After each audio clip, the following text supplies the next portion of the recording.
न्याय के पर्याय नरेंद्र मोदी जी हैं, जिन्होंने देश की जनता के साथ न्याय किया। जो सिख भाई बहनें जो मांग कर रहे थे दंगों की, जो भुगतना पड़ा उसका न्याय दिलाने के लिए तो एसआईटी का गठन किया, तो नरेंद्र मोदी जी की सरकार ने किया। भ्रष्टाचारियों से मुक्ति दिलाने के लिए भ्रष्टाचार मुक्त शासन देकर न्याय नरेंद्र मोदी जी ने किया।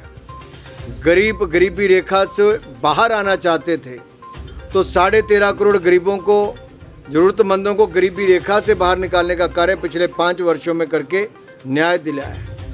4 करोड़ लोगों को पक्का मकान, 12 करोड़ को शौचालय, 13 करोड़ घरों को नल से जल देना और हर घर हर गांव को बिजली पहुंचाना, 60 करोड़ लोगों को 5 लाख का इलाज आयुष्मान भारत योजना में मुफ्त में देना और 80 करोड़ लोगों को अनाज पिछले 3 साल तो दिया, अब अगले 5 साल की गारंटी भी मोदी जी ने दी।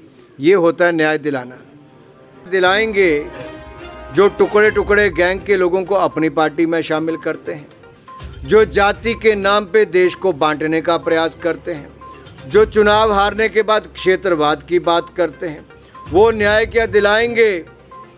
जो चीन के एजेंट जिनके साथ काम करते हों, जो डोकलाम की घटना के समय भी चीन के लोगों के साथ दिखते हों, वो न्याय क्या दिलाएंगे।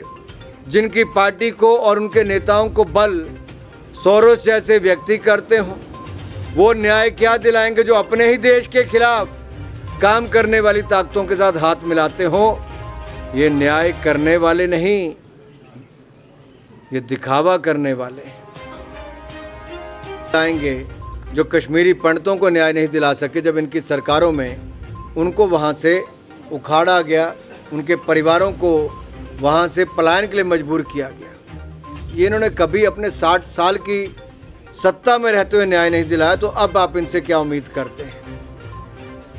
हर चुनाव महत्वपूर्ण है, लेकिन 2024 का लोकसभा चुनाव खास है, क्योंकि देश और दुनिया की निगाहें भारत पर हैं, क्योंकि उम्मीदें भी भारत और भारत के नेतृत्व से हैं, क्योंकि दुनिया की अर्थव्यवस्था में अब भारत का एक बहुत बड़ा योगदान है। दुनिया की ग्रोथ में या दुनिया के विकास आज भारत के विकास के साथ जुड़ा है, इसलिए उम्मीदें बढ़ गई हैं। और जब नेता ऐसा हो जिन्होंने गरीबों के कल्याण के लिए और देश के विकास के लिए नए आयाम स्थापित किए हों, तो निश्चित तौर पर पिछले रिकॉर्ड तोड़कर ऐतिहासिक जीत दर्ज करेंगे, ऐसा हमारा प्रयास है।